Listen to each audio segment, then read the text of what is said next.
Ready to start. Good morning, good afternoon, good night to everyone. First, I would like to thank you all for joining us in this FATF webinar. We also want to thank the Secretariat for its valuable work in the arrangements and our team of expert panelists that we have today. My name is Marconi Melo. I am the co-chair of the Risk Tense Method Group of FATF, and I have the privilege to moderate the discussions today. We will have the opportunity to discuss one of the most complex, spread and adapted method of money laundering, the so-called trade-based money laundering. Last December, after a work of several months, the FATF and the Egmont group of views published a report of trade-based money laundering that provides a detailed insight into emerging trade-based money laundering risks and outlines several best practices for authorities to mitigate this threat. The document was very much welcomed in the FATF community, considering the previous work in this regard was published in 2006, almost 15 years ago, and there was a broad recognition of the need to update the risks and the methods in trade-based money laundering. In parallel, the RTMG and the Egmont group was developing a list of risk indicators to assist private sector institutions in detection and identification of trade-based money laundering operations. In March, in this month, the list of indicators was finalized.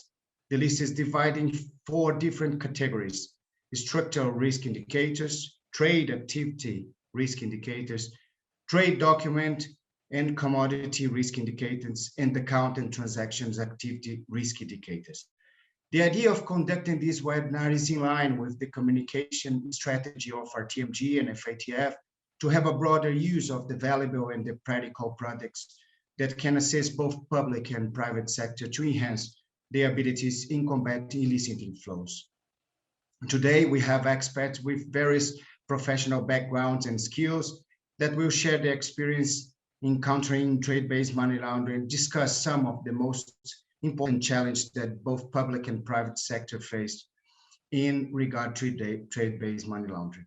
In regard to the structure of this webinar, our first section will be dedicated to discuss some important elements with our experts that we have the opportunity to share their general views in important aspects of both the document Trade-Based Money Laundering Trends and Develops, the first document that I mentioned, and also the risk indicator list. We'll have a second section of panel discussion and a third section part dedicated to a question and answer section, where the registered participants will be able to send questions for the experts in the specific Q&A Zoom function. We were going to explain this when we come to this last part of our webinar. We also want to inform you that we have the poll question function, and some questions will be posed for the registered audience during the webinar.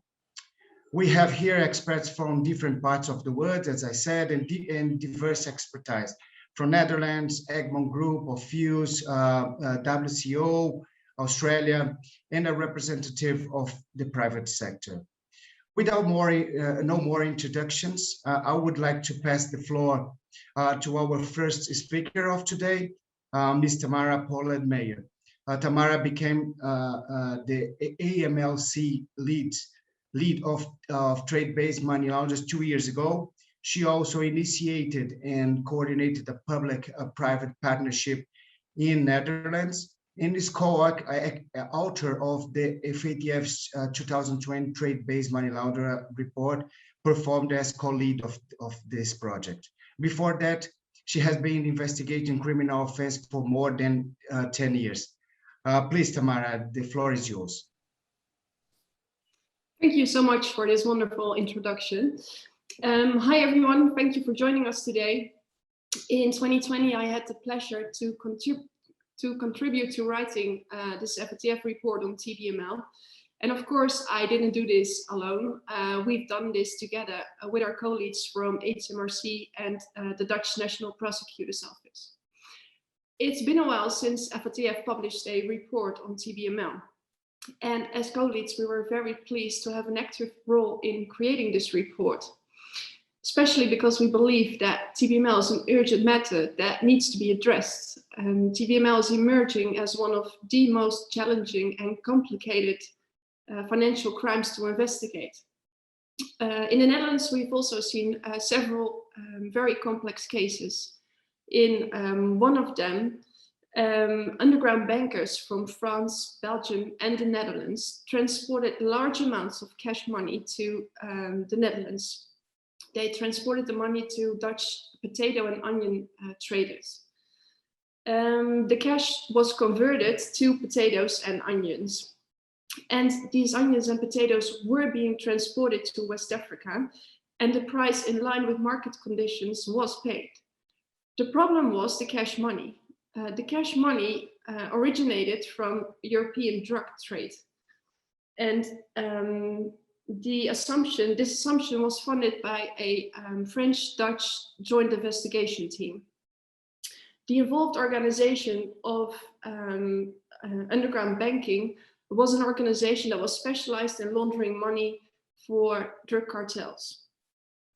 And the network had been active for an estimated 4 years, and during this period, they laundered over 400 million euros cash from Europe, channeling the money back to Morocco. Given the international and complex nature of TBML, no one can combat TBML alone. No one can win this fight alone. And we feel that it's time to join forces to combat TBML. And it was time to see the bigger picture, to see the challenges other delegations were facing, but also to see which approach works best. And we wanted to find out what was going on in the world.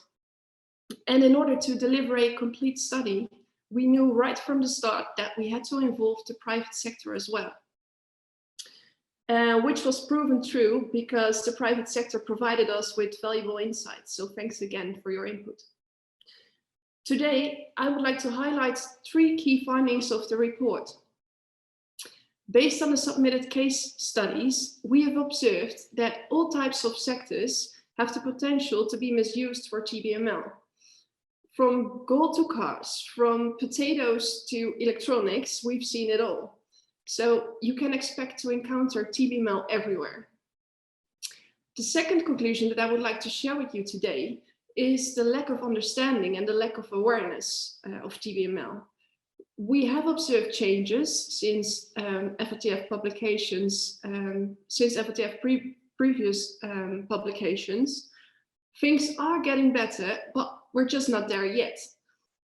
Some of the involved authorities and organizations still have only a basic understanding of TBML and may not be aware of the more sophisticated aspects of this crime. And since TBML is so addictive, the organizations that do have an advanced understanding of TBML are challenged to keep pace with everything constantly changing and the risks. Criminals are always looking for new opportunities to misuse our international trade system. And we need to raise more awareness and increase the understanding of TBML. And again, we can only do that if we join forces. And then the subject of PPPs. I believe PPPs are our most powerful weapon to combat TBML. There are a lot of different organizations involved in combating TBML constructions, and all of these different organizations own a piece of this TBML puzzle. That's why collaboration is not only recommended, collaboration is required. So PPPs create new opportunities to solve this TBML puzzle. And therefore, we created a PPP in the Netherlands in 2019, in which we made a deep dive into the automotive sector, a sector we came across in several police investigations. We've seen hundreds of millions of cash being integrated in this sector. And in the Netherlands, this sector has the image of being cash-based. But we were wondering, we thought, what legitimizes business-to-business cash payments in 2020 in the Netherlands? What do we facilitate by accepting all this cash money? And where does all this cash money come from? So collaborating in a PPP has proven very useful. It has provided us with valuable sector-specific knowledge. So I hope that in the future, international PPPs will be established. The complexity of TBML would require to do so. So my message to you today is we have to join forces in our fight against TBML, and we have to do this together. Thank you, Tamara, and touch a point, a very important issue is the PPPs, the public-private partnerships. I'm sure that some of our colleagues is going to touch a point in this issue as well. But I have a follow-up question to you. Is in regard your background, no? Is taking into account the work of the agency that you lead. What of the activities in trade-based money law that you can share with us during the last year or so that's important for you to share with us, if it's possible to share with us, if it's not confidential, please. No, I can tell you something about our plans this year concerning TBML. Last year, our PPP was focused on the sector that we knew from investigations. So we took a deep dive in this automotive sector, which we knew is being misused for TBML. And this year, we want to collaborate with a Dutch university, customs and banks to apply a more risk-based approach in search of the unknown.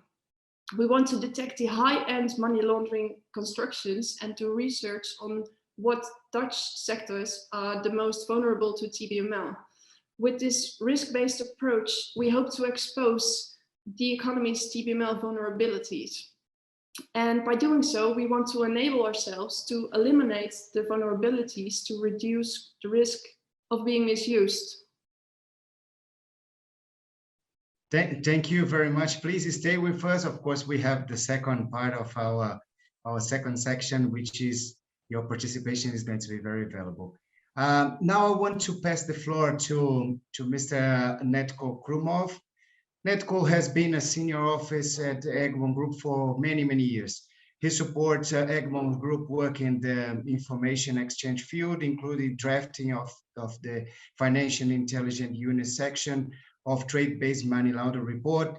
He was also very active during the preparation of these documents, both the trade-based money laundering document and the risk indicators.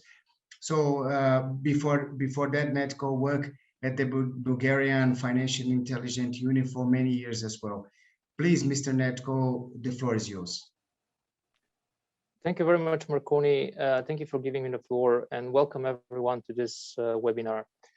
I think this webinar comes at a critical moment where the global trade is directly influenced by the COVID-19 pandemic, which leaves several new vulnerable areas that criminals can exploit.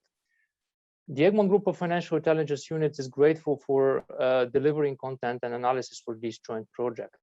I believe that there are several valuable areas where the TBML report and the TBML risk indicators can serve all anti-money laundering and counterterrorism financing practitioners and support their efforts to identify and tackle instances of trade-based money laundering and trade-based terrorism financing. As Tamara explained before me, the report shed light on essential aspects such as public-private and public-public cooperation enhancement as crucial strategies for the improvement of global efforts for fighting TBML. From the FIU perspective, these are also significant areas of focus.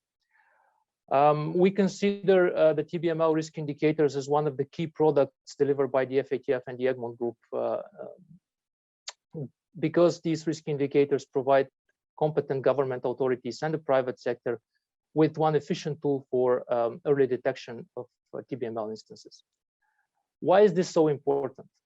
Well, let's imagine that we have an STR where the reporting entity has already identified the potential TBML component.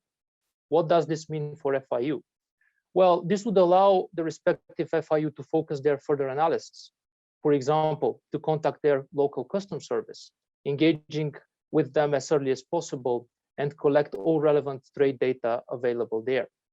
Another potential benefit from this early identification of TBML element would be the focused international request for information. We all know how important that is.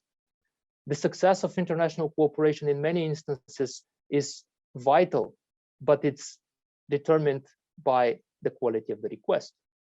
Of course, many other benefits can be mentioned.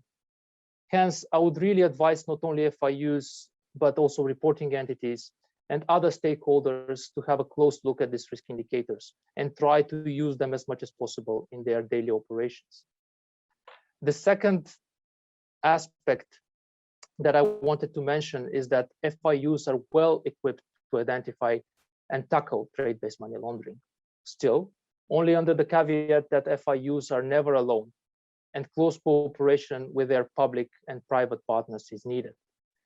FIUs have the necessary tool to follow the money, identify additional links based on financial flows and other financial activity, and exchange information effectively with their international partners. The Egmont Group provides a quick and secured information exchange channel for its 166 members.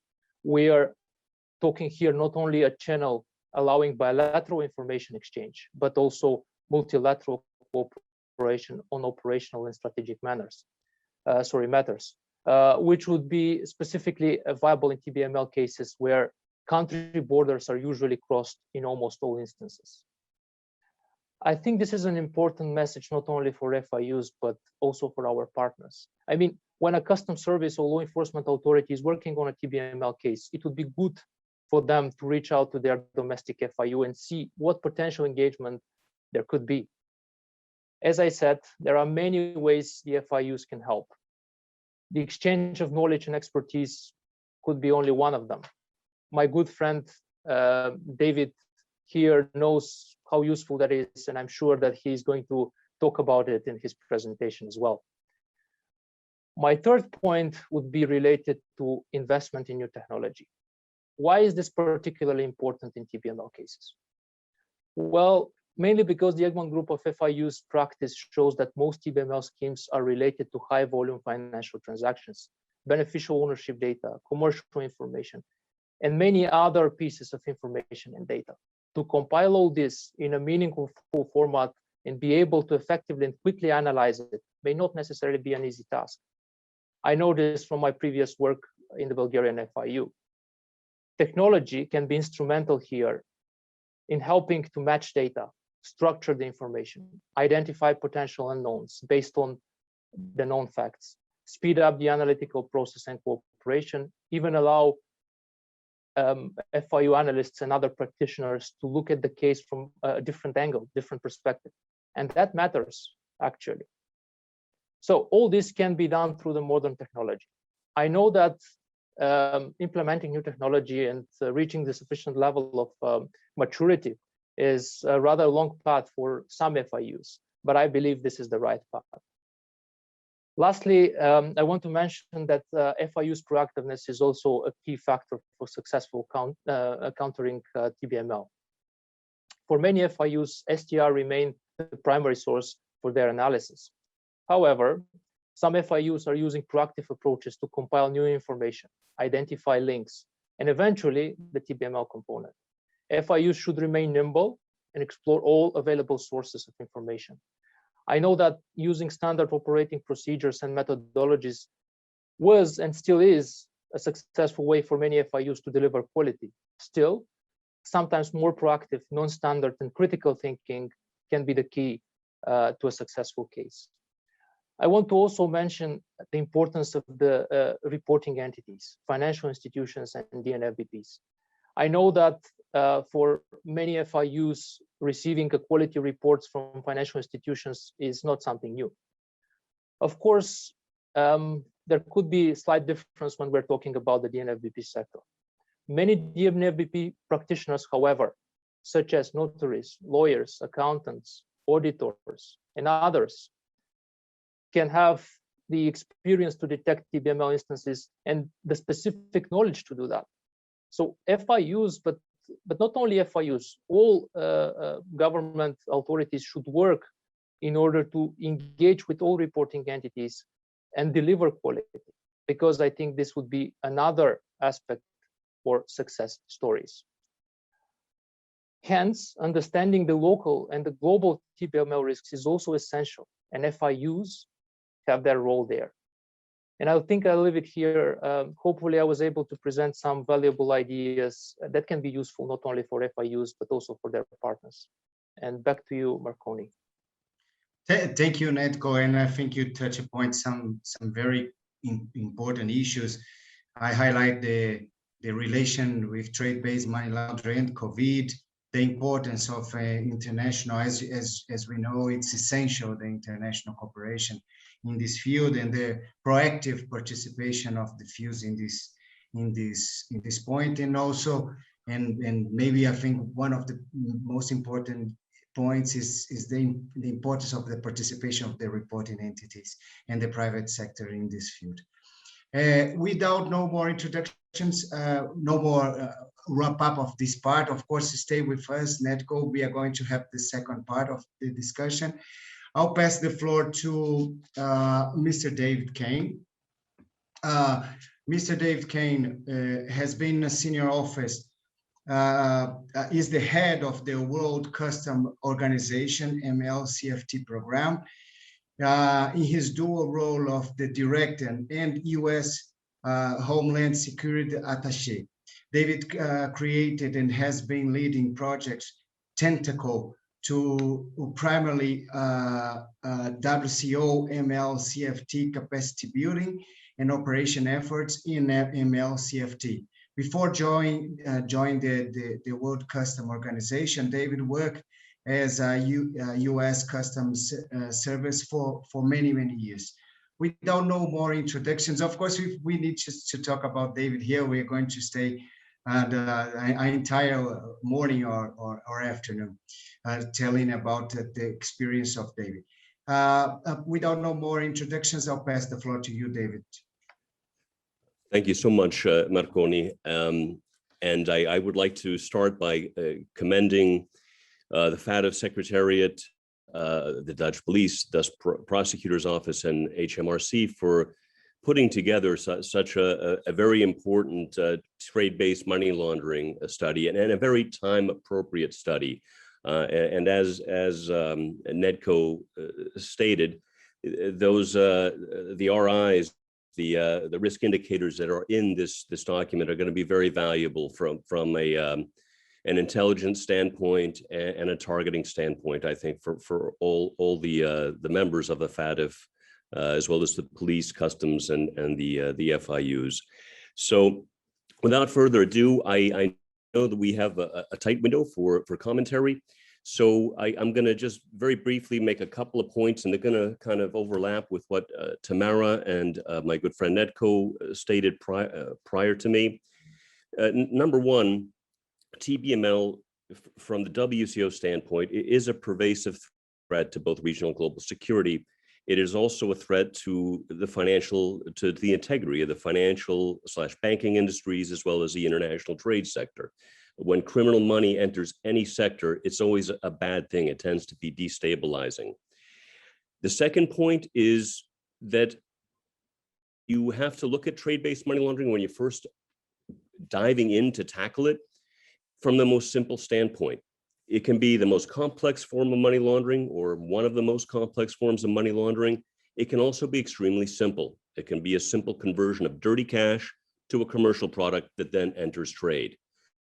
It can become much more complicated than that when you get into layering, iterations of layering, false invoicing, over-invoicing, et cetera. So that's important to keep in mind. And I stress to those investigative agencies and regulatory authorities to not feel overwhelmed when they first tackle trade-based money laundering.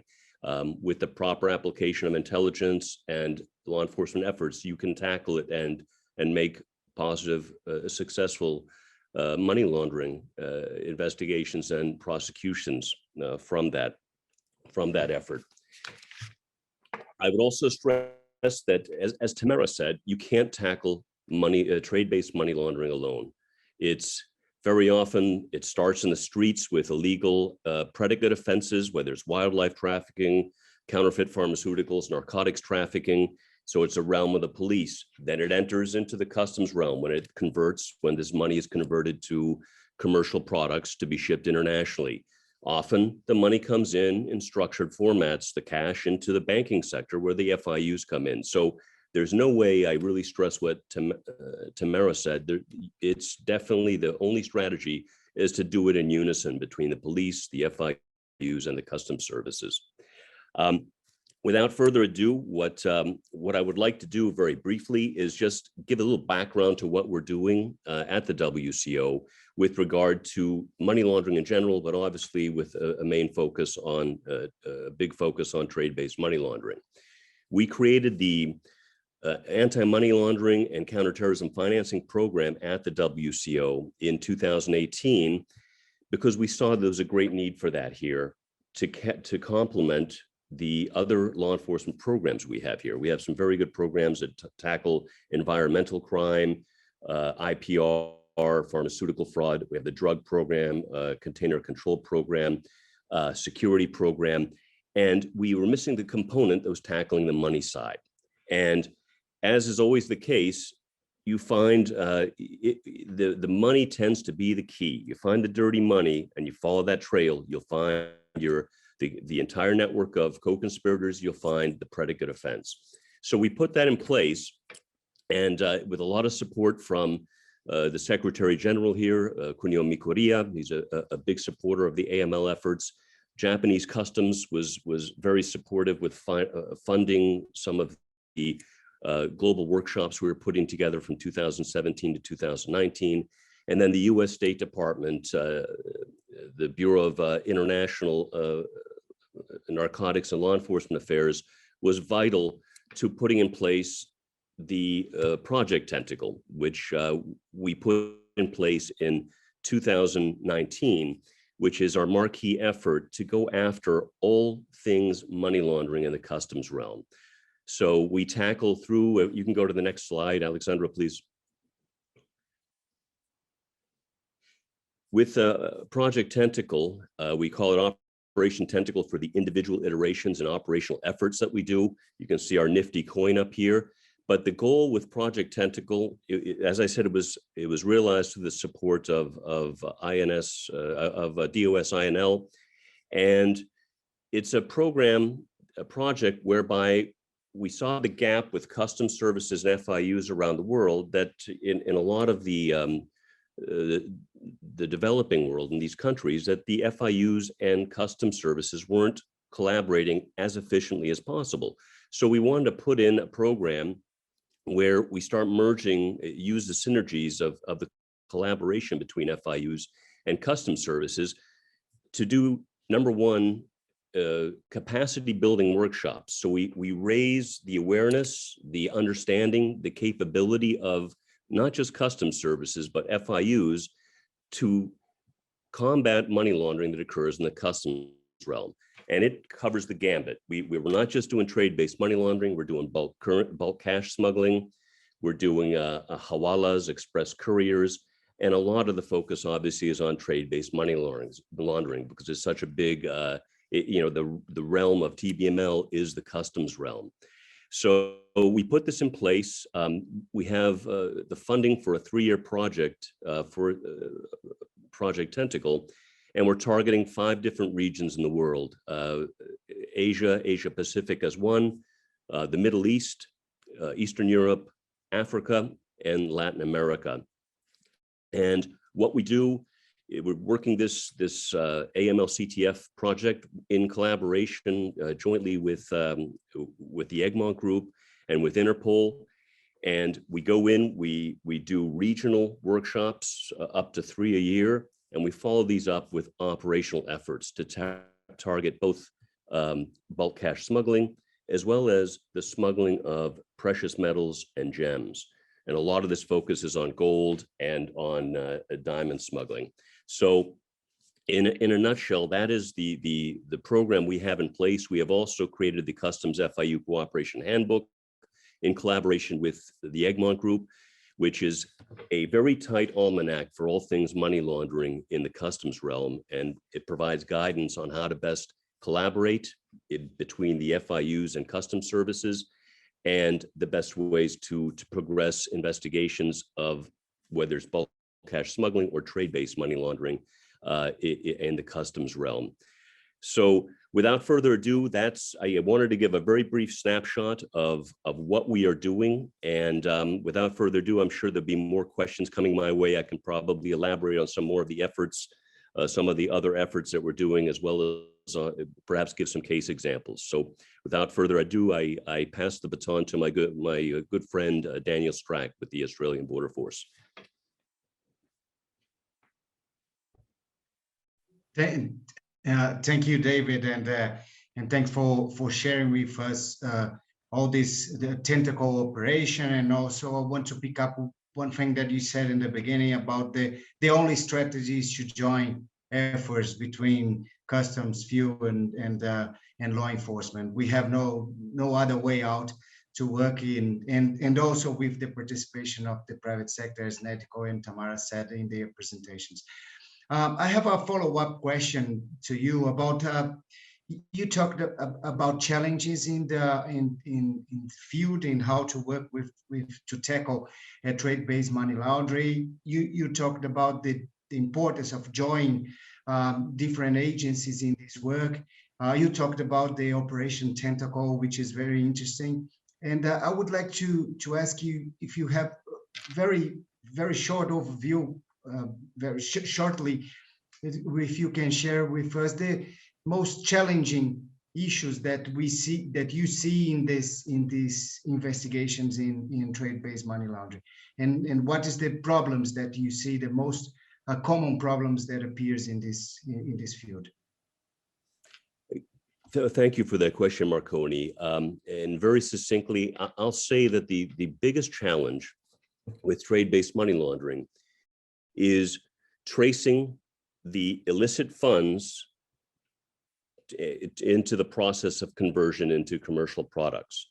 So the most important thing from an investigative or an analyst standpoint is to try to identify where that's happening and to build the bridge between that suspicious financial activity, if it's in the form of cash, if the illicit proceeds are in the form of cash and they're being structured into a bank, a domestic bank account.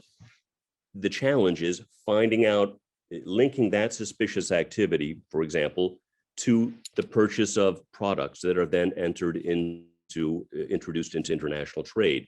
So that is why that's one of the columns of this new cooperative effort between the Egmont Group and the WCO.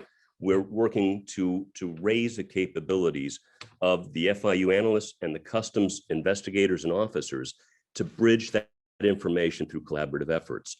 It could be as simple as, you could develop a lead as simply as having suspicious cash activities occurring in a bank, and the person who's making that deposit is talking about, yeah, we're going to ship a bunch of stuff out next week from Ghana to Southern Italy. And that should be an alarm bell. Suspicious cash movements and trade, that's where we want to get the FIUs to identify that and to reach out to customs to alert customs of the potential for some type of trade-based money laundering activity. Thank you, David. Surely capacity building is key in this process. Now I would like to pass the floor to Daniel, Mr. Daniel Strack. Daniel is an inspector with Australia Border Force, where he leads the agency's delivery of cross-border illicit financial flows disruption strategy. He has been an ABF officer with the Department of Home Affairs for more than 20 years, having worked across trade, immigration, air passenger detection, dog streams, and others. Without no more presentation, I'll pass the floor to you, Daniel, please. Marconi, thank you very much, and listeners, welcome to this short presentation on the Australian Border Force and the Australian Transactions Reporting Centre, experience with public-private partnerships. I must admit a bit of an apology to David Kane. My bio picture, I had to cut him out. There's a picture of us in Kishiwa in Japan in 2019, delivering that money laundering workshop preceding the first Operation Tentacle, where it was born. So sorry about that one, Dave.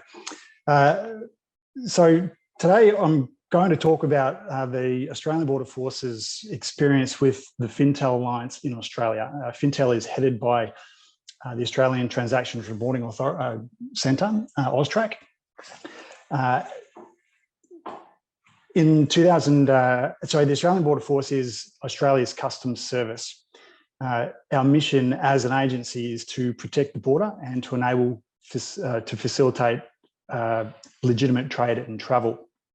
My team, the Financial Crimes Unit, nests its mission in safeguarding the border against illicit financial flows. And as we understand, illicit financial flows are broken into, as FATF guide, 3 key components: trade-based money laundering, bulk cash smuggling, and through financial institutions.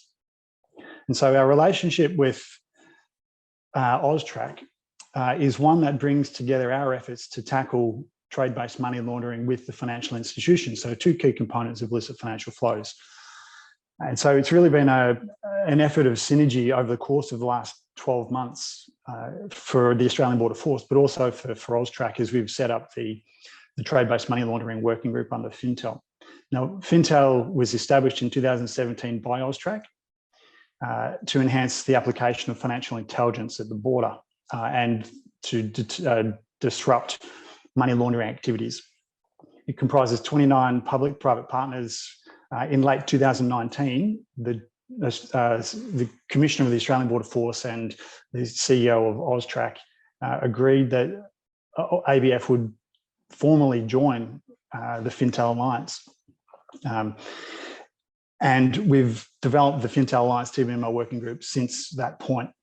In early 2020, we established a project that was designed specifically to shine a light on trade-based money laundering as a risk to our financial and trade system, so combining both finance and trade.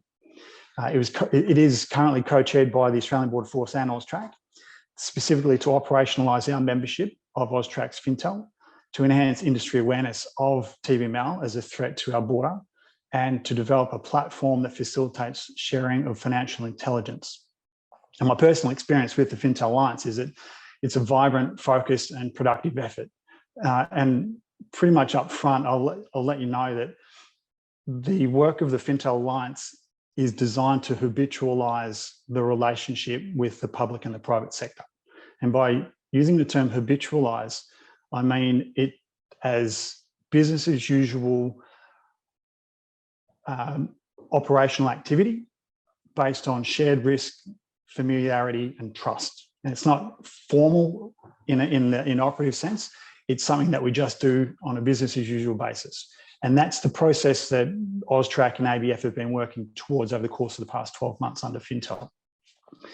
I think it's important to note in the FATF Egmont paper, there's 2 key contributions by Australia, one by AUSTRAC, which is a short excerpt on the public-private partnership, so our audience can read through that under their own steam.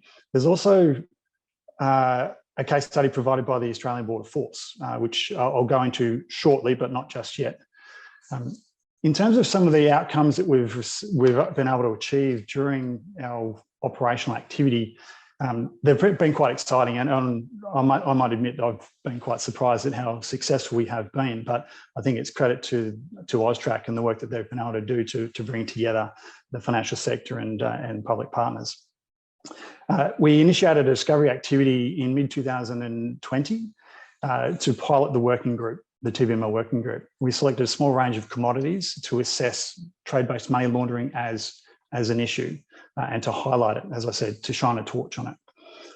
We initiated a quick assessment of suspect transaction reports, specifically referring to trade-based money laundering. And what we found is that generally speaking, they were sporadic, uninformed, lacked necessary detail, and there were few SMRs, as we call them in Australia, STRs elsewhere. There were few submitted specifically relating to TBML. So we concocted a plan, a deliberate operational campaign to undertake a collaborative risk assessment and to focus our thinking. We blended trade and financial data in a deliberate, thorough sense, inclusive of subject matter reporting. We then identified various entities requiring enhanced due diligence. And so we risk managed, and through AML-CTF Act provisions, we were then able to provide our FinTel partners, industry, with information that enabled them to undertake their own due diligence risk assessments, enhanced due diligence, let's call it that. Now, I might add here, the activities are still ongoing, so any details that I do provide will be sanitized quite heavily, but I will say that the results are wide-ranging. One of them is a $290 million discrepancy in reporting of a particular commodity type, specifically identified by a bank. What I'm really appreciative of is the work that the banks have been able to do to support our efforts. The SMR, or subject transaction reporting, that we've seen over the course of the last 6 months specifically has been fantastic. And I'd love the opportunity to speak about that a little bit more in due course. I might now transition to a slide that we have to highlight international collaboration and the importance of it. So on page 24, I believe, of the FATF Egmont paper, you'll see an ABF case study. This is the graphic depiction of that case study. A picture tells 1,000 words, so have a read through that in your own time. But what I want to highlight here is the importance of international relationships and engagement in tackling what is ostensibly transnational serious organised crime.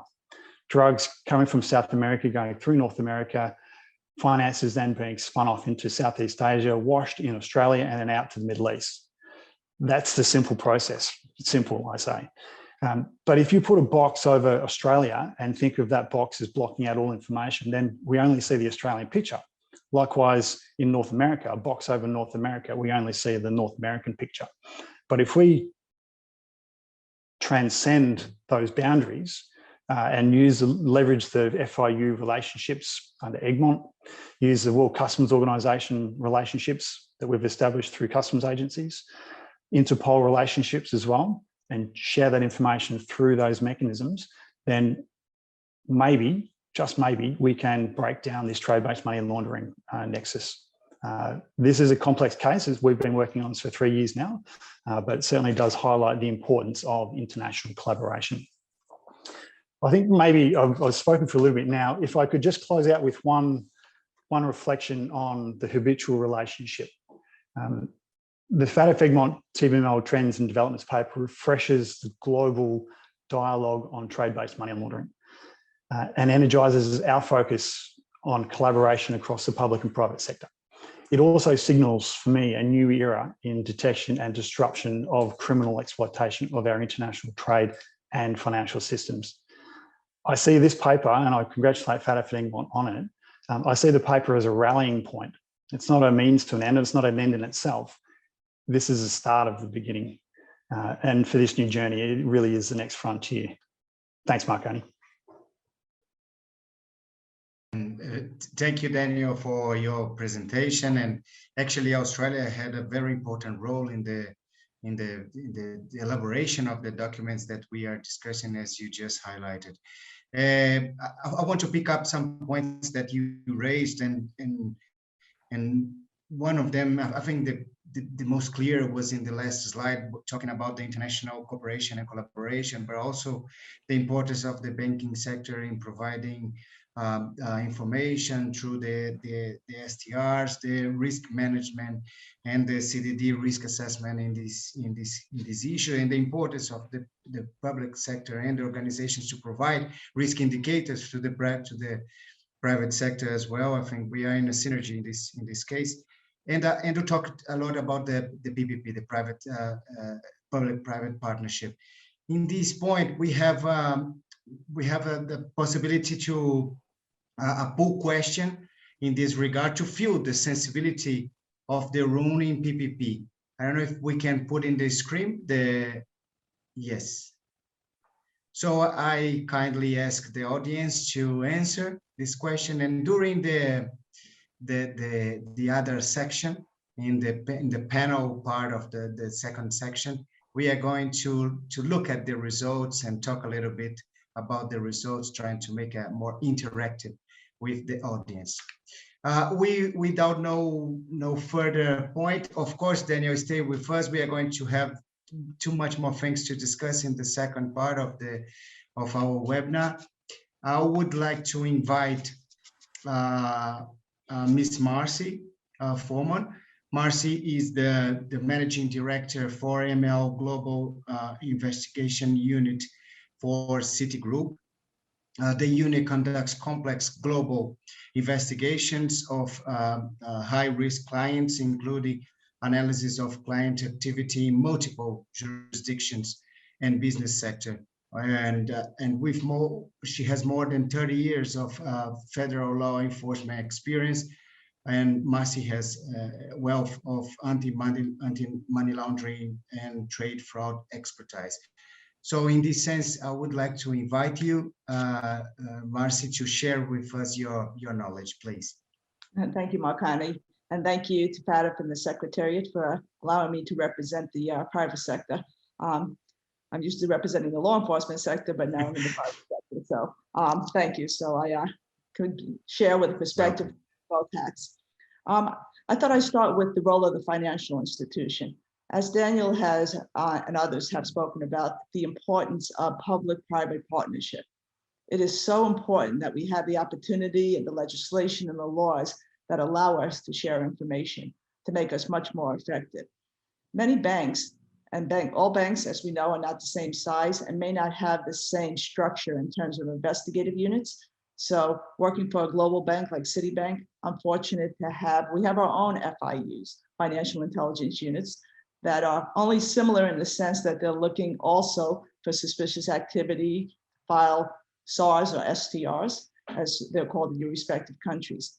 But our team, the Global Investigations Unit, is a little different in that we're a proactive investigative unit, and we look for unusual activity that are generated by various sources, as opposed to an FIU in a bank that usually is addressing an automated process where thresholds are designed, rule sets, and they're looking to see if there's activity indicative of unusual activity. As we know, banks are required to report. And when it comes to trade-based money laundering, which is generally more complex, you know, we all wish that clients would come in and say that I'm going to do something bad. But when you're talking about a plethora of data, and when you have, you know, thousands, if not millions of clients coming in, there has to be a back-end process and a balance to see if the client, when they are onboarded and they fill out their KYC and onboarding documentation, are truly performing the work as they represented when they signed on with the bank. That's where the investigative units come in. They have the opportunity, if they enter into these public-private partnerships, to obtain information that allows them to take their resources and make them focused on the priorities for the global governments and to look for the activity that's indicative of trade-based money laundering. So it is a complicated area. For example, I think many probably are familiar with the Baltic bank issue, the bond loop scheme. That scheme involved a component of trade-based money laundering. It was the conversion of Russian currency to purchase bonds. The bonds were then held at a bank in Estonia. In order to purchase goods, the US dollar is usually what's required. And there needed to be a need to custodize those bonds. So there was another institution that was then entered into the picture who provided that service because the institution holding the money didn't offer that type of service, so that they go to another bank. Well, there was an FX, a foreign exchange of currency from the Russian money to the US money, where then there was a purchase of goods. Oftentimes, banks don't see that end-to-end process. So that's why it's important that we dissect the activity. We look for touch points. So in addition to public-private partnership information sharing, We have various other sources of information, to include advisories that are put out by FIUs with the government. They're important. The FATF indicators are so critical because they list many of the items from shell companies to names that are similar to each other, to securities routes, and financial institutions need that information as a starting point. And it's efficient for everybody because banks can then dedicate their resources to looking for the things that are really of high priority for the government.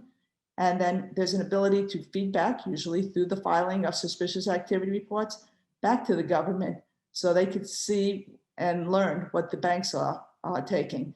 So it's very important that one, we as financial institutions understand typologies and scenarios related to trade-based money laundering, that we have the latest information, and most importantly, after filing, that there's some feedback loop.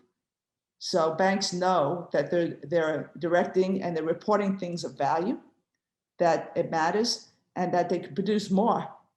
Because banks have the capability, if they have this information, to paint a big picture for the law enforcement community.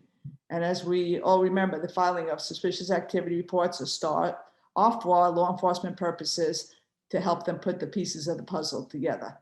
So I think it's critical that the public-private partnerships, wherever permissible, are supported, and banks collaborate very closely in order to address that.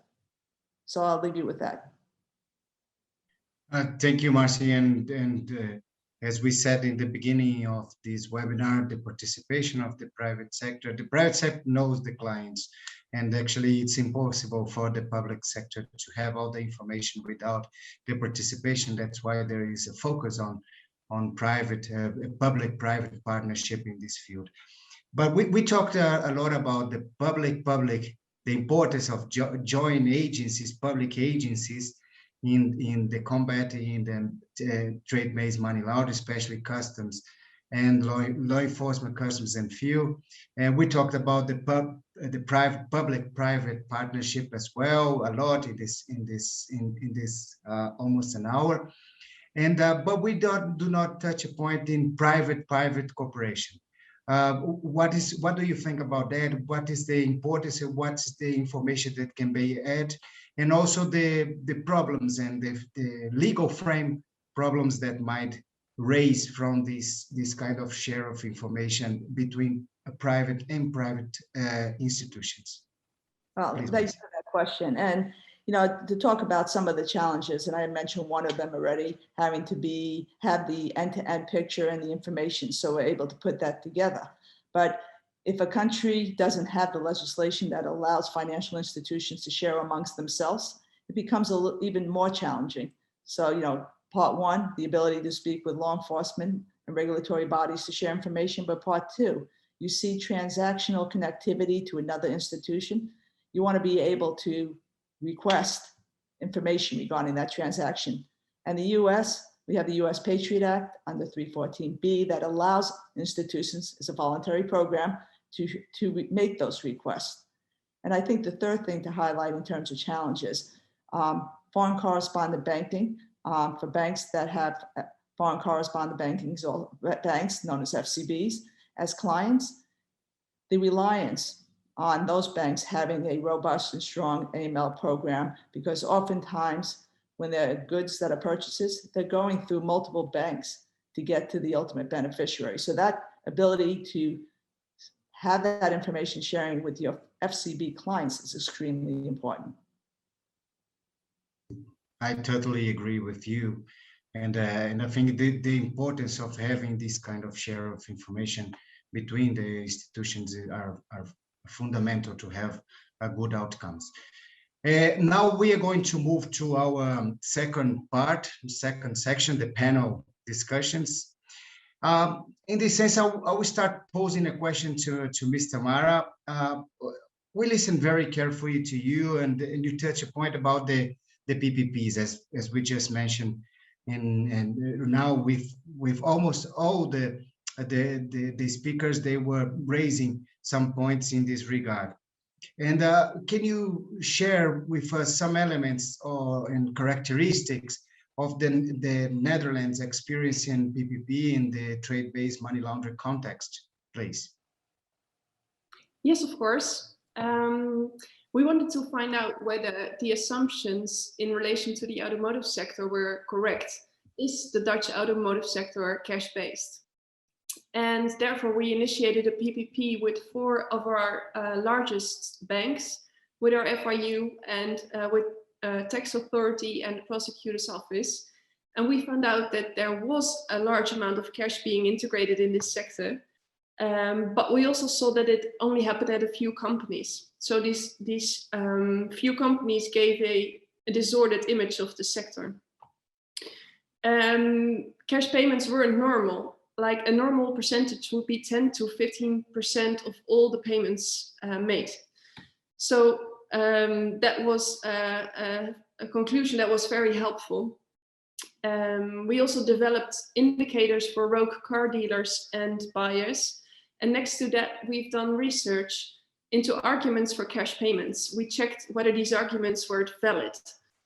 The last product of our PPP was a session in which we have created barriers and interventions to stop the cash integration in the sector. Banks have taken measures at customers in the automotive sector. And what we also find out was that to combat TBML, banks do not only have to know their customer, they also have to know their sectors very well. Very good point. And now I would like to have a question to Nedko. We mentioned in your first presentation technology. You talk about the importance of the fuse and the international cooperation. I would like to ask you with more details, how can the fuse can help to identify trade-based money laundering? And I'll take the opportunity also to ask you about what Egmont Group can do more, or what else Egmont Group is doing in this field to help their member countries, please. Yeah, thanks, Marconi. Actually, this is a great question, and maybe I can elaborate more about the usefulness of technology. I remember more than 10 years ago when I used to work for FIU Bulgaria, it was very difficult for us to find information, to actually build the puzzle based on the existing data. Nowadays, the situation has changed. FIUs have a lot of information, a lot of data, and now the challenge is to actually extract the really important information, the really important data. So here is where technology can help, and we see many of our member FIUs already experimenting on different levels with different technology. For example, graph analysis that can help build the puzzle of unknowns in the very large networks and very large pieces of information.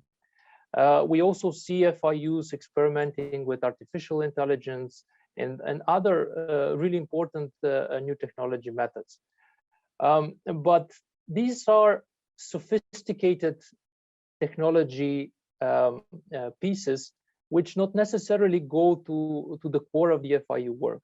And there is something which is very important as well. And this is, for example, the Maijer receipt of STRs, the prioritization of STRs. We see many FIUs receiving nowadays more STRs than they can actually handle.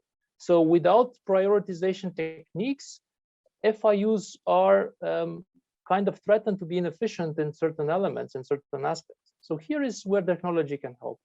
Of course, I have to mention that technology is not the panacea. It cannot solve all issues.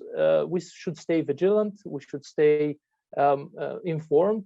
We should measure risks, and we should increase the level of knowledge and expertise. That's also the key. In terms of your second question, what can Egmont Group do more, and what is Egmont Group actually doing more? I guess David already mentioned about the efforts we had with the World Customs Organization in developing the Customs FIU Cooperation Handbook. There are very useful pieces of information that they are including for TBML. We are also participating in Operation Tentacle, but also I wanted to mention something that we did in the past, and we had heads of FIU discussions related to the role of FIUs within the public-public and public-private partnerships. And that's related also to a very important element that I wanted to mention. And this element is building trust. Trust is very important. Trust is key. When you trust your partners, when you know what your partners' prerogatives and functions are, this is where you can actually really build and move forward to success. So I would really want to highlight this, and I would really want to pass forward this message. Sit together with your partners, build this level of trust, and that would be probably a good way forward. Thanks. Thank you very much, Nedko. And I want to touch a point. Technology is not the panacea, but of course, selecting information and prioritization is key. And without technology, it's impossible. I'll have a question to David. We heard from the few side, and now I would like to ask more or less the same question in regard to the custom side. What is the importance of technology in your field and in prioritization and in understanding the risks? So this is the first question, and now I want to do another one to you. Please, David. Okay, well, I can answer that one pretty quickly, because I'm a strong believer in the fact that technology is vital to be able to make a rapid response to criminal activity. So that's a sine qua non. You want to have a good database. You want to have a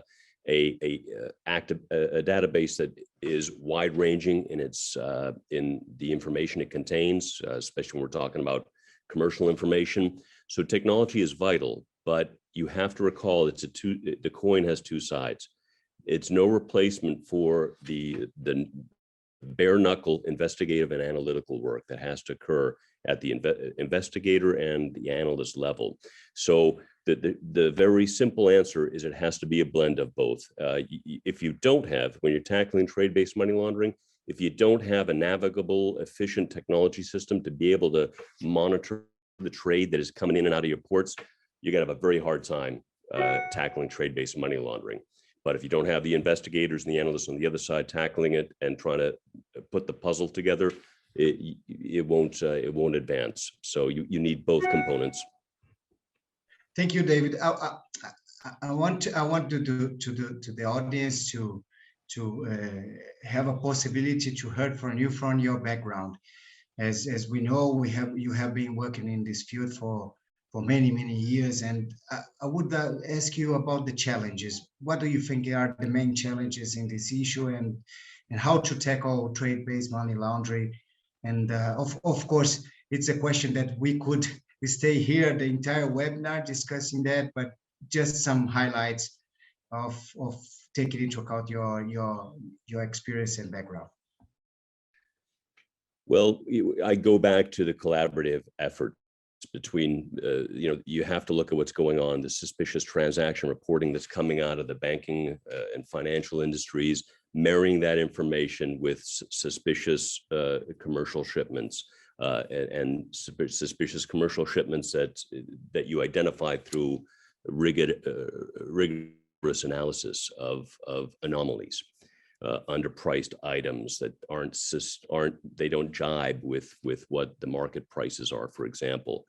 The challenge is, when you get into very complex trade-based money laundering cases, it's to figure out how the organization is working internally. So if you can infiltrate the organization, obviously with informants, great advantage. You can really put together what's going on. I remember some very good cases that Homeland Security investigations did in trade-based money laundering. I'm not going to go into informant related cases, but there was one in New York that was Operation Meltdown. Marcy probably remembers this from way back when, And it was a classic case of Colombian cartels importing cocaine into the country, selling it in the streets of New York. And they were engaged in a very interesting money laundering scheme whereby they were taking the dirty cash. They found some dirty jewelers in the jewelry district. And they went to those guys and they purchased gold. They had these jewelers then convert the gold into different shapes, wrenches, bolts, belt buckles, and they started painting it. And they started pretending it wasn't gold. And they started shipping that back to Colombia. And that was a money laundering circuit in that case. So that has gold in it, and it also has customs fraud in it with misdeclarations. And they had the nerve to actually re-import the gold and start the process all over with the 15% subsidy from the government. I think it was the government of Colombia for labeling it falsely as gold pigment. So very, very creative, opportunistic organization there. And I remember one case that was on the terrorism financing side, and we didn't prosecute this. We did a search warrant on this group, and we saw what we believed to be a classic trade-based money laundering scheme to move money, illicit money, into the hands of extremist groups. And this was a case where this group was global, and in one of its offices in the Middle East, Mediterranean region, had set up a fake purchase of computers coming from Indonesia. When the shipment came in, it was full of rocks, and 1.5 million was transferred to this group down in Indonesia. We ended up not prosecuting that, but we saw this little scheme and we were pretty sure that that's what was involved there. So just a couple of examples of cases that we've done within Homeland Security investigations and the U.S. Customs Service. Thank you, David. Daniel, please, can I hear from the same issue? Thanks, Marconi. Yeah, just a quick point around one of the aspects of what Dave has just said, and technology. And I know there's probably a couple of aspects to it. I know from a border perspective, detection technologies, cash dogs, drug dogs, and similar, ion scan atomizer technology, trace particle detection are all important. But one thing for money laundering is, how do we test the purity of gold? When we're talking about smuggled gold, is it gold ingots that are 99.9% pure, or are they melted down jewelry from the local op shop? And so having detection capabilities like that to apply at the border will help frontline intervention activities to support building that intelligence picture. There's also the software technologies as well. One of the challenges that the Australian Border Force and AUSTRAC have found in the example that I gave you under Fintel was the risk assessment that we undertook when we matched or blended the financial intelligence from the SMRs and financial institutions with the trade intelligence and the trade data. And how do we blend those two together? That's a hard slog. It's a lot of hard work and a lot of mental power that is put in by the investigators and analysts to understand what's actually going on and refine a lot of data into a small, finite series of high-risk entities for due diligence. And so things like trade transparency units, where we're matching data sets, big data sets, to identify trade-based money laundering. In essence, it's matching apples with apples, or cash data, where you're matching oranges with oranges. There's transactions that replicate and they should be matching each other. So there's,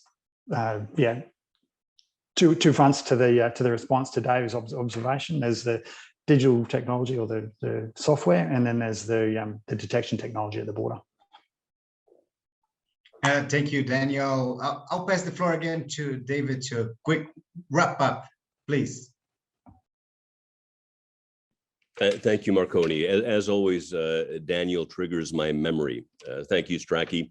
And to follow up on that very important point that he made about testing the purity of the ingots, of the doré, of the bullion that comes in for gold, another issue is having a capability to identify what type of gems you have. Diamonds, the quality of the diamonds, whether it's rubies, sapphires. And this is obviously an issue for customs, and it's a very regionally specific issue because it has to be in those countries. They're either recipient countries for these gems and diamonds, or for the ones that produce it. So that's one thing that we're going to be working on, to try to develop broader expertise among the WCO membership in these areas. So I just wanted to add that. Thank you, David. Of course, we have lots of examples, and I think you pick up, you and Daniel, good ones.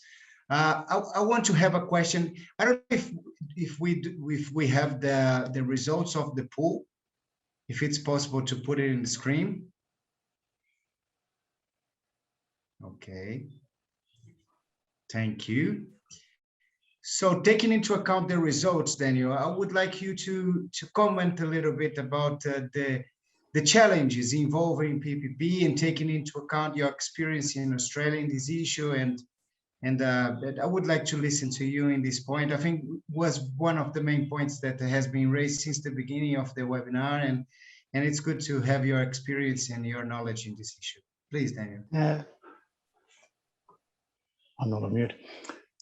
Thanks, Marconi. Yeah, Please, well, I didn't know what to expect in terms of the response, but it looks like there's almost a 30-30-30 split of yes, no, and I don't know if there is a PPP.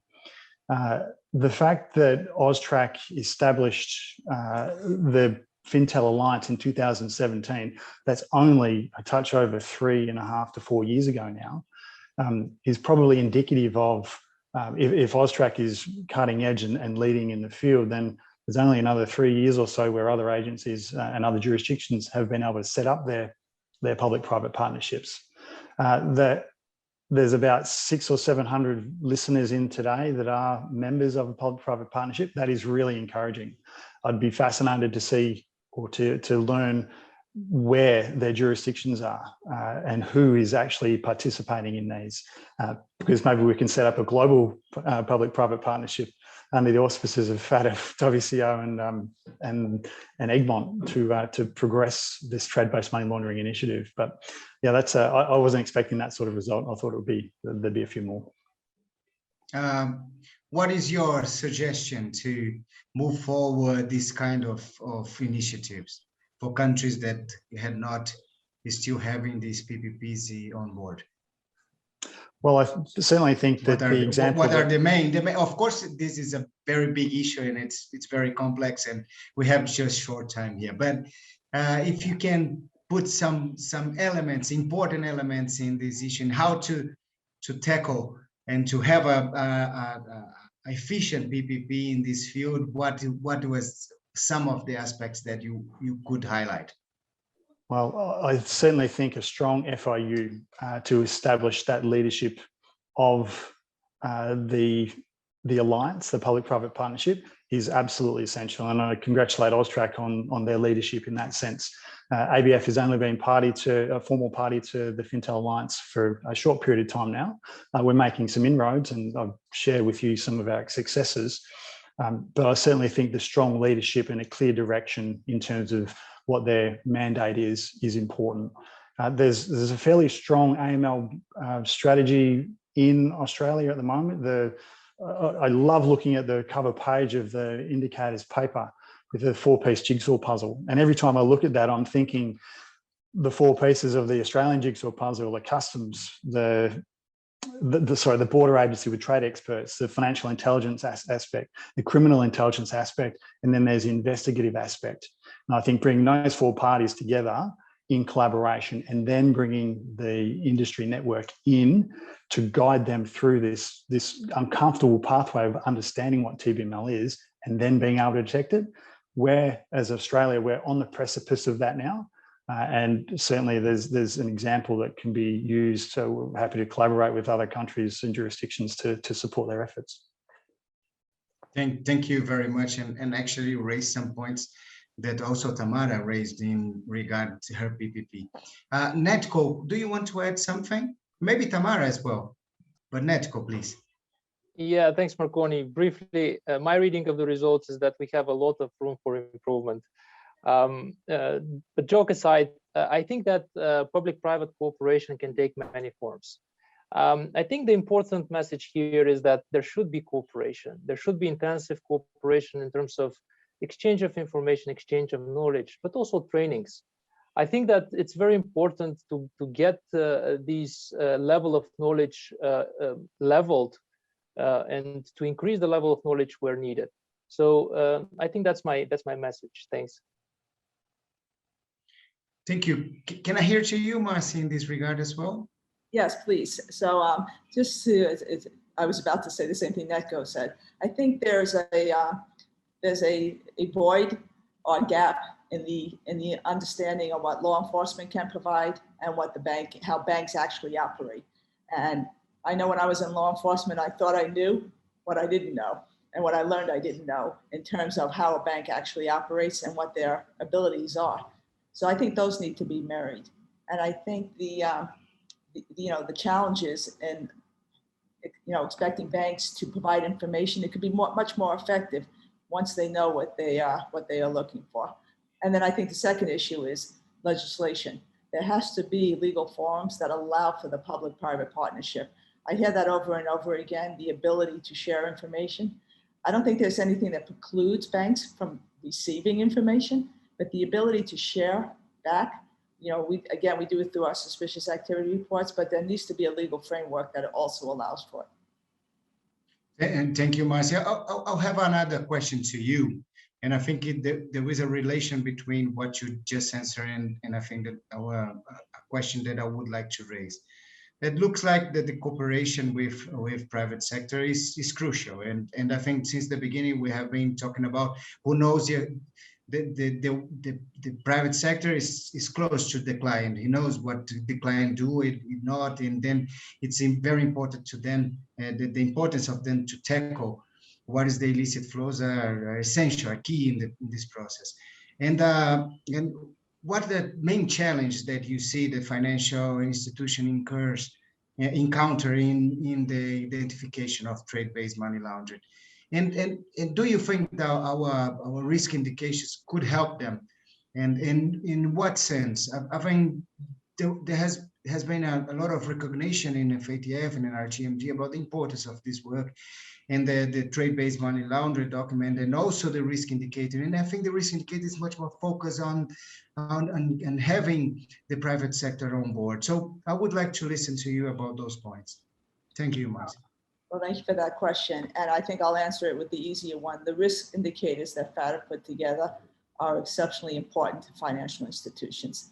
And the reason is it goes back to having a starting point and an understanding of what analysts at the bank are actually looking at. It helps inform them, and it helps them look for these indicators that they may tie back when looking for that big picture of what exactly they're looking at. It's important to recognize, banks as a whole are responsible for reporting unusual activity, not necessarily identifying what that activity is. That's the law enforcement role. However, when you have a complementary mixture of former law enforcement with bankers, the mix is good because you get a view of what is normal transactions and what could be indicative of something like trade-based money laundering. So I think these indicators help fill that void. I think they're very good. All right. Thank you, Marcy. And I would like to listen to David in this point as well. Please, David. Well, thank you, Marconi. I just want to follow up on those very important points that Marcy brought up. Legislation, high-level interaction and information exchange as far as targeting, not just in specific potential criminal activities occurring, but also not to let the agents get off the hook. I would say to the investigators as well, to the FIUs, the analysts, know your bank security officers. If you're a financial investigator, make sure you have a relationship with those guys. That's the other side of the coin in that regard. And and we're guilty of this too as investigators, we don't exploit the SAR, the suspicious activity reports, the suspicious transaction reports as well as we should. Most of the agents like me, we like to kick indoors, right? And do the exciting part of the arrests, the takedowns. There's a very smaller set of agents I've seen over my career that love to dive into the paperwork, the accounts, the SARs.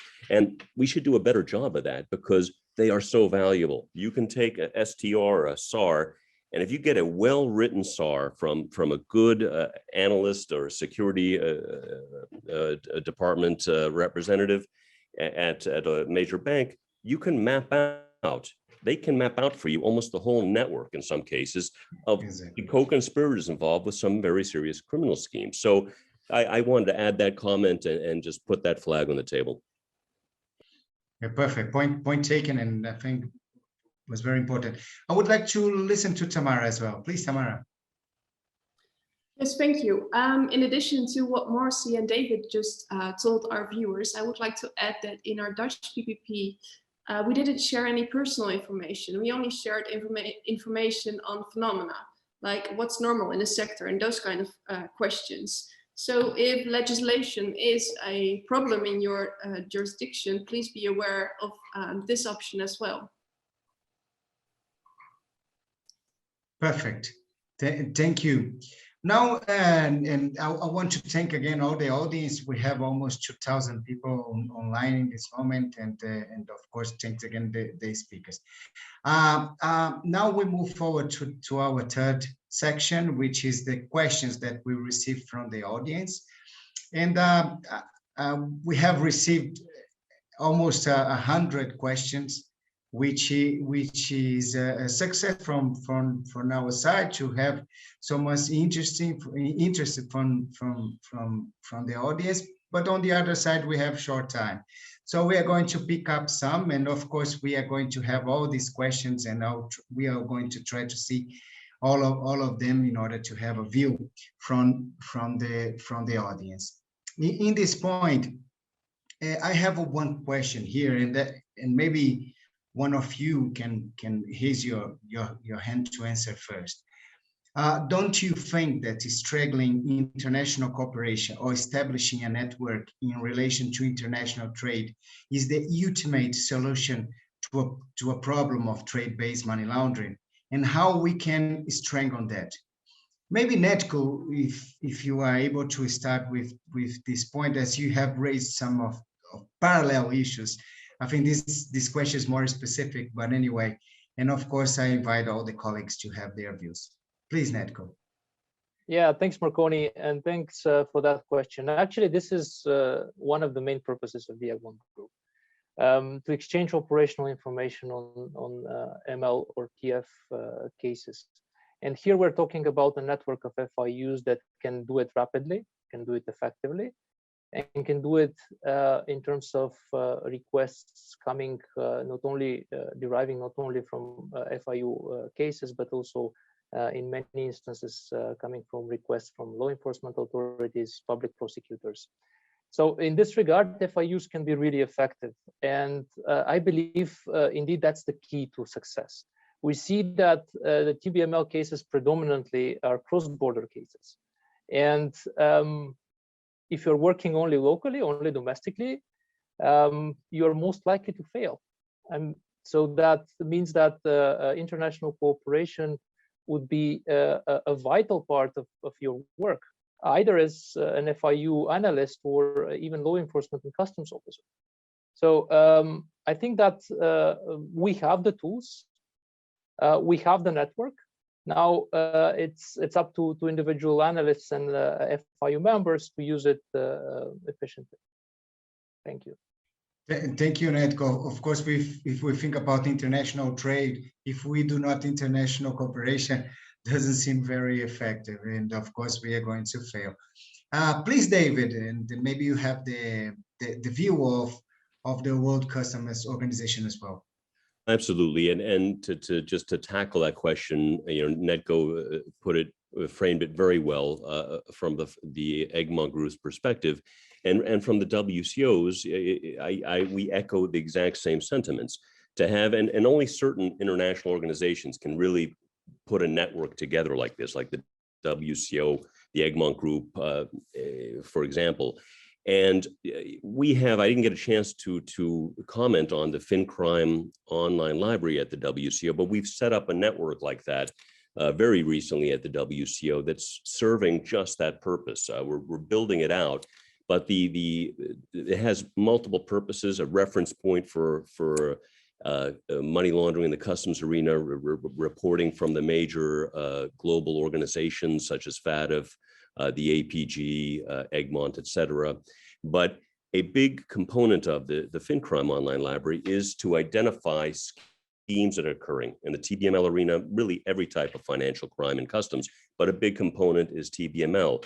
And just yesterday, we had a great case handed over to us. It looks very good. Criminal case involving mineral smuggling and potential money laundering through that coming out of Latin America. So I say that is very important, and it's a great way when you have organizations like the Egmont Group or the WCO that can spread their tentacles, to use the analogy of Project Tentacle again, around the globe in an instant and pass this information on. It's extremely effective. It's also very important for these organizations in the sense of distributing active intelligence on methods and trends, which is what we're doing as well through the FinCrime library.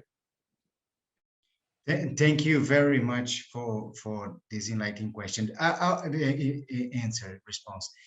So I have a question here that actually I would like to raise as well, and then it's good to have it here from one of our colleagues in the audience. It's about the role of the Nfvps. I think we talked about financial institutions here. We talked about the bank sector specifically. Marcy had made a good overview about the bank sector and the importance of having the information and to have the indicators and to have the synergy between public and private sector. And we have been talking about PPPs almost the entire webinar. But the question I have here is, how important is the role of the Nfvps in the identification of trade-based money laundering by broadening the understanding and the identification of trade-based money laundering outside of fields and regulators, and do increase the ability to create an atmosphere of preventative, proactive measures against trade-based money laundering. So I think the question much more is focused on the Nfvps, how the Nfvps can help in this process, and what is the information that the Nfvps have in this process. And I would add, not only the Nfvps, but the real sector, the trade itself, that sometimes is not the Nfvp in some countries, and how to deal with these issues. Maybe I could start with you, Daniel. Thanks, Marconi. I think when I hear the term DNFBP or designated non-financial businesses and professions, maybe this is my law enforcement cap sitting on my head at the moment, but I think professional facilitators, accountants, lawyers, they are extremely intelligent, well-educated people who are very well connected. To tackle them is a challenge. I think the response to that question is very jurisdiction-based. I can tell you now, professions that I would like to see included as DNFBPs under legislation, but are not in Australia at the moment, are, and relevant to trade-based money laundering, customs brokers and freight forwarders. Critical in the supply chain and management of the supply chain and movement of goods across borders. They're not required to report suspicious transactions and activities, whereas designated businesses and professions are. So that's an Australian perspective, but I can't talk for other agencies. Maybe there's another jurisdiction that has a similar perspective or a different perspective on that. No, thank you, and I think you touched a very important point. It's much more jurisdiction based. Depends on the information that the few might have available. Can I listen to you, Marcy, about this issue as well? Yes, and I'm glad Daniel went first because I wasn't sure what that meant, but now So,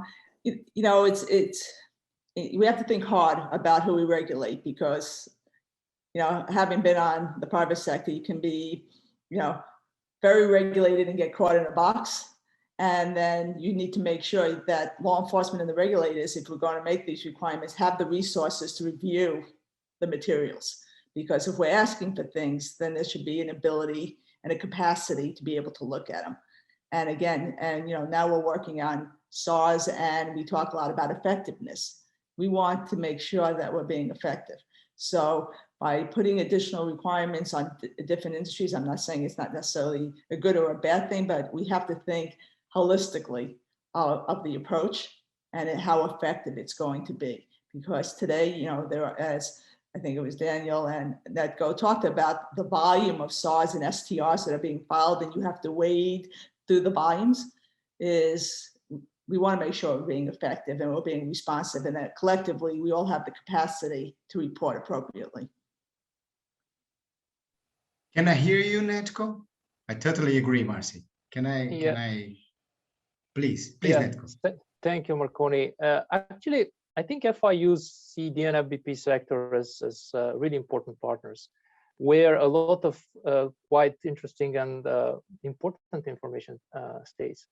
I remember in my previous life working with STRs in Bulgarian FIU, how fascinated I was when I had the chance to work on an STR provided by auditors, for example, or accountants. That's something that can give you really an insightful information about the company's operation. And that's something that for an FIU analyst is really important and gives a lot of different perspectives. So I really want to send a message, and this message is that the Nfvp sector should be considered as an important partner. We should do our best to engage them in the ML-CFT process, specifically with regard to TBML cases, and try to receive STRs from them, of course, whenever they identify suspicious transactions. I think that would become an important source of information at the end of the day, not only through the STR reporting, but also through additional requests for information and knowledge. Thanks. Perfect. I think your point and Marcy's, they are complementary. Of course, we should not put someone that are not able to provide the information, because it's worthless and we just stress the system. But on the other point, if we do have, and this is an important source of information,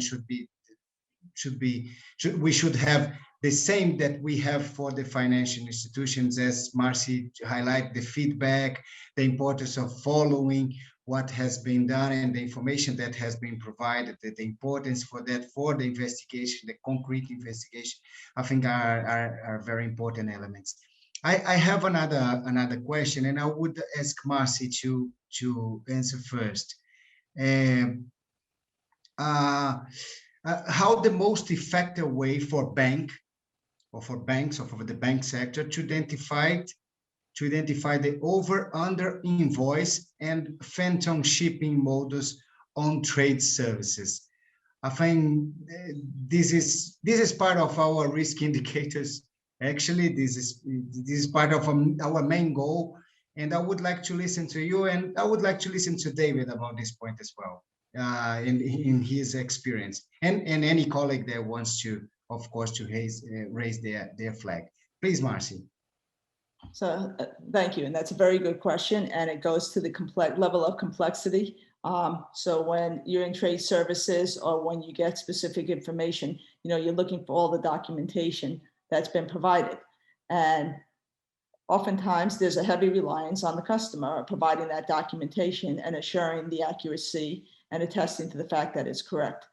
But that's where the importance of the information sharing comes in, because banks have the capability in various forums to go into the client activity to see if there's activity that this doesn't fit right with the client profile, and that there is activity that's taking place that's different than what that client introduced. So taking any documentation and representations made by the customer in the trade finance, and then looking through the back end to assure that that information that's been provided to the best of our ability is accurate, and if not, what the outliers are that may be indicative of something like trade-based money laundering.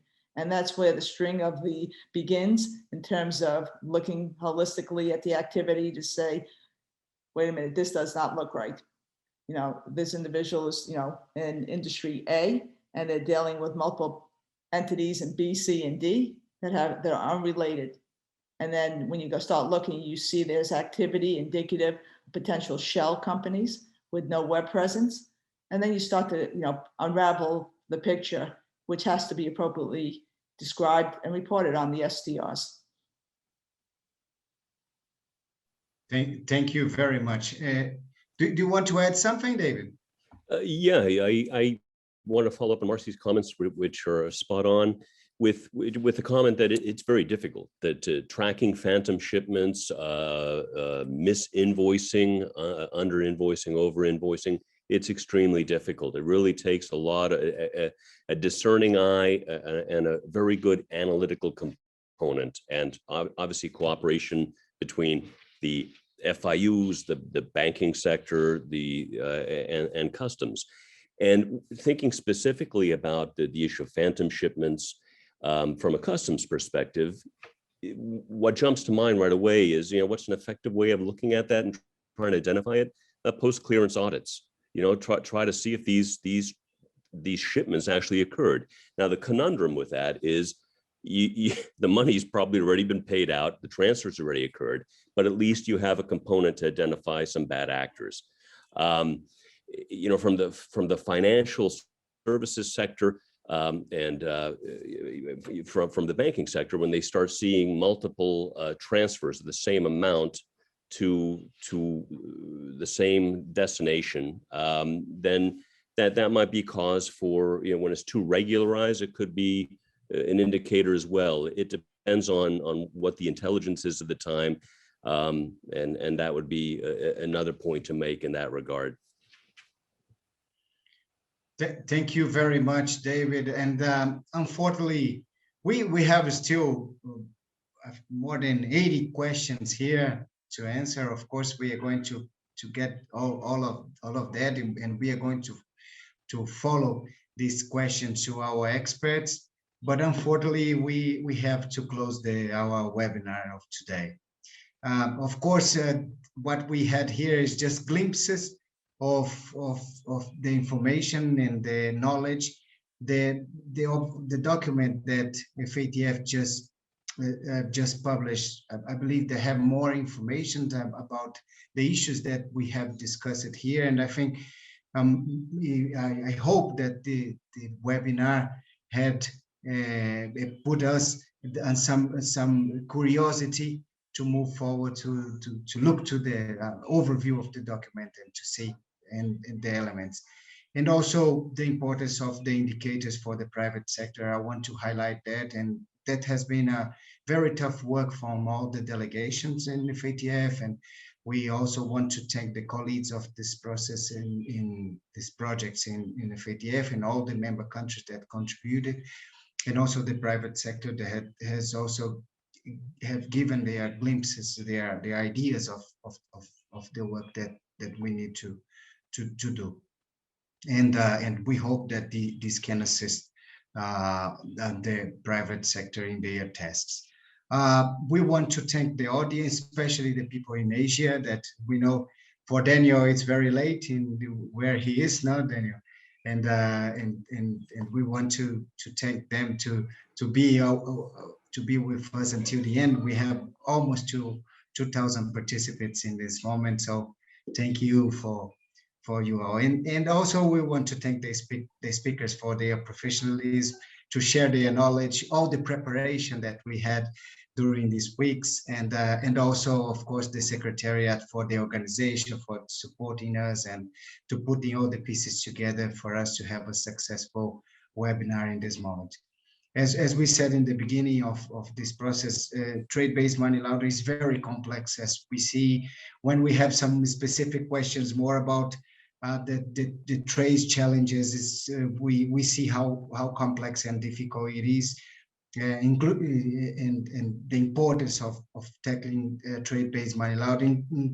I take the point of Nedko in the beginning about the link between this and the COVID-19 that we have seen in some jurisdictions about trade-based money laundering case in relation to some of the medical elements that are necessary to fight the COVID-19. And this is sad, but this is something that all the law enforcement, the customs, the FIUs, and the private sector has to be aware.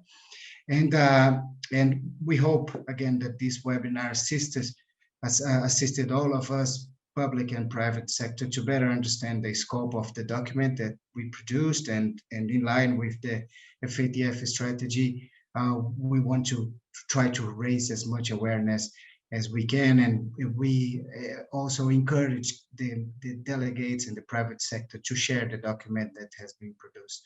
So thanks again, and have a nice day, night, depending on your time zones, and see you in our next webinars.